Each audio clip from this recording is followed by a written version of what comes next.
मीरा, मी खरंच खूप खूप आठवायचा प्रयत्न केला, पण ती अख्खी स्टोरी, अख्खी गोष्ट मला आठवतच नाहीये. आठवेल.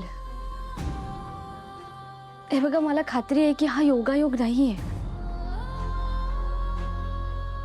तुम्हाला ती गोष्ट अचानक आठवण्यामागे आणि आता पूर्णपणे न आठवण्यामागे काहीतरी कारण नक्कीच आहे. प्लीज तुम्ही प्रयत्न करा ना. हो, करतो मी प्रयत्न.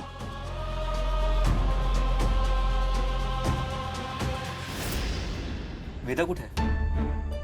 अहो, ते आज अनन्याताई आल्यात ना, तर वेदा म्हणाली की मी आज त्यांच्यासोबत झोपणार आहे. चला, ॲटलिस्ट वेदाचं टेन्शन नाही.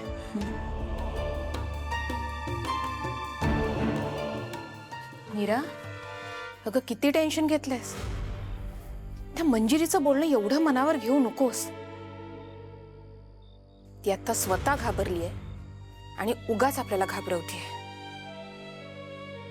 खरं तर आपला मनोबल कमजोर करायचा प्रयत्न करतेय ती, बाकी काही नाहीये. पण ठीक आहे, तू जर एवढी अस्वस्थ आहेस तर आपण रिस्क घ्यायला नको. मी तिच्यावर लक्ष ठेवते. येते मी. ठीक आहे.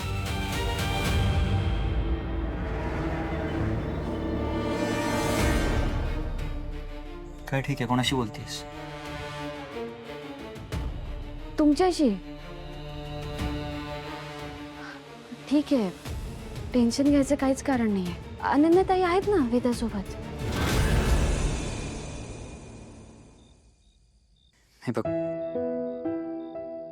मगाशी अनन्यासोबत जे झालं त्याचा जर विचार करत असशील तर नको करूस. ती एका मोठ्या ट्रिपवरनं परत आली आहे, दमली असेल, म्हणून तिची चिडचिड होत असेल. मी ओळखतो तिला. काही वेळ ती राग धरून बसेल, आपल्याला इग्नोर सुद्धा करेल, पण आपल्याशी बोलायला सुद्धा तीच स्वतःहून येईल. बघ तू, आय नो हर.